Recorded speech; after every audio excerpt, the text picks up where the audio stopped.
Pushing টেস্টের আরো খবর জানাতে কুষ্টিয়া থেকে যুক্ত হচ্ছেন সামিউল আজিম। সামিউল, পুশিং নিয়ে বিজিবি কি বলছে? বিএসএফ এর সাথে তাদের কোনো কথা হয়েছে কিনা সেই সম্পর্কে জানাবেন।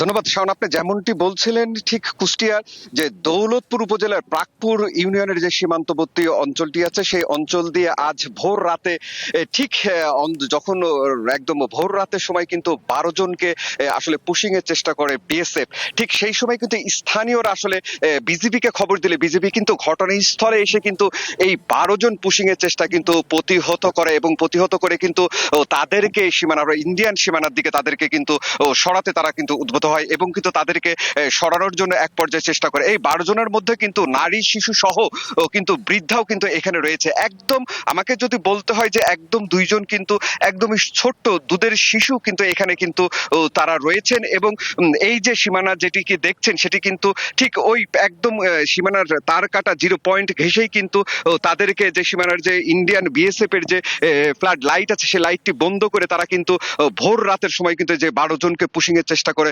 বিএসএফ, সেই বিএসএফ এর পুশিং এর চেষ্টার পরিপ্রেক্ষিতে কিন্তু স্থানীয়রা সেটি কিন্তু জানতে পেরে বিজিবিকে খবর দিলে বিজিবি 47 ব্যাটালিয়নের যে বিওপি আছে ঠিক 148 নাম্বার ভারতীয় যে সীমানা পিলার আছে ঠিক সেইখানে কিন্তু বিজিবি অবস্থান নেয় এবং সেই 12 জন পুশিং এর চেষ্টা কিন্তু বিজিবিদেরকে ঠেকায় এবং তাদেরকে কিন্তু ভিতরে যেতে বাধ্য করে বিএসএফ।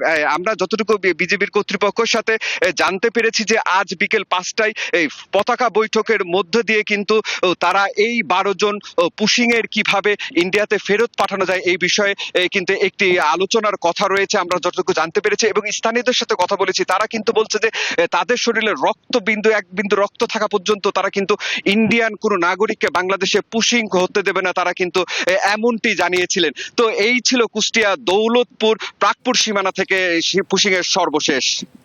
সামিউল, আপনাকে ধন্যবাদ।